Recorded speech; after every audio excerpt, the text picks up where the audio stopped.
Hello and welcome back to Chronicles from a Caribbean Cubicle podcast. My name is Francis Wade, and here's the article I wrote for the Jamaica Gleaner. It's entitled Having a Foot in Both the Future and the Present. As a manager, you may find it hard to engage in fruitful discussions about the future. You're able to speculate informally over lunch, but be unable to plan strategically in a formal session. You sense that this needs to change, but how? Where will this new skill set come from? Few things are more distressing in organizational life than a manager who was good at his old job but still tries to perform it after being promoted. While he was elevated based on his technical ability, these are of little use now that employees report to him. They expect something new: leadership. The same applies to the executive suite, and in particular the role of a CEO. More specifically, newly minted executives often don't think strategically. The truth is, they gain their reputations based on reaching short term results and fighting fires. While every company needs middle level managers who can demonstrate these skills, as leaders they are entrusted with something different: the company's future. If they're lucky, mentors take them under their wings and deliberately stretch their capabilities with well designed assignments and training. But this is rare. In general, a new executive's lack of strategic planning skills isn't revealed until their situation desperately needs them. By then, it's too late. Instead, here are three competencies you can proactively develop. Number one, thinking about the future. I've met many CEOs and MDs who don't talk about specific future outcomes at all. In their minds, all they need to do is react to stuff that might happen. However, the best leaders don't sit back. They create the future.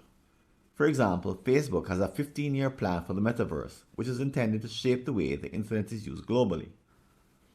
By so doing, they confront the natural inertia of the vast majority who prefer to stay in their comfort zones. As an executive, your job is to coach top managers to think about the future as a malleable object.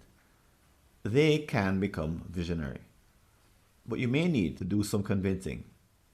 In other words, you must educate, challenge, and confront, and demote the unwilling or unable. The fact is that as a member of the leadership team, you should develop the best long term planning skills and encourage others to follow your path. Number two, thinking from the future. While a good facilitator can drag any executive team through the creation of a specific vision, it's not enough. Once it exists, the participants must take charge of the vision. Inhabiting it means thinking from the future while they implement it in the present. Some reduce this to a matter of project management, but it actually requires far more. Great leaders carry out specific practices to help people think from the future. Examples include regular strategy updates using current information. They also have a knack for bringing up the vision in everyday conversation. Each time they create the specific future as the context behind every decision. By recalling its importance to stakeholders, they bring the future closer, one step at a time. Finally, they help staff see that big, hairy, audacious goals, BHAGs, must be translated into projects, then tasks. This connection is easily lost. Why? Daily emergencies hijack people's attention along with the distractions of social media and Netflix. To keep people on track, you should repeatedly bring the vision alive. Number three, speaking from the future.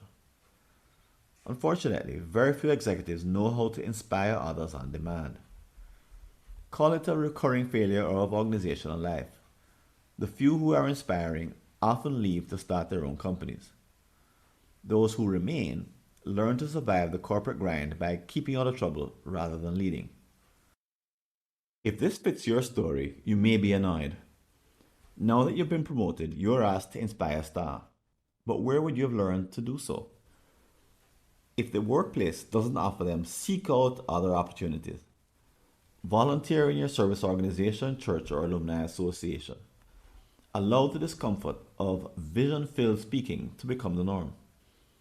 Experience the thrill of filling others with the hope of accomplishing remarkable things by working together. In these challenging times, with a pandemic, recession, and war ever present, the natural human tendency is to withdraw and see performance fall. Great leaders realize this and put themselves at risk. This is your avenue to accomplish the extraordinary. Start by telling the truth. If, as a CEO or MD, you have never been trained in this dimension, some honesty will help. Embrace this fact and propel yourself forward with experiments which take you outside your comfort zone. Use the result to learn what works and become someone who can connect the future with the present. Your people are waiting.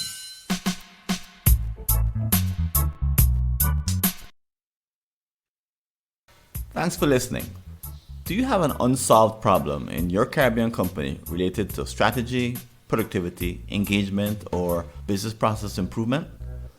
Just visit a searchable listing of all my prior articles and you may be able to help yourself to a fresh line of thinking.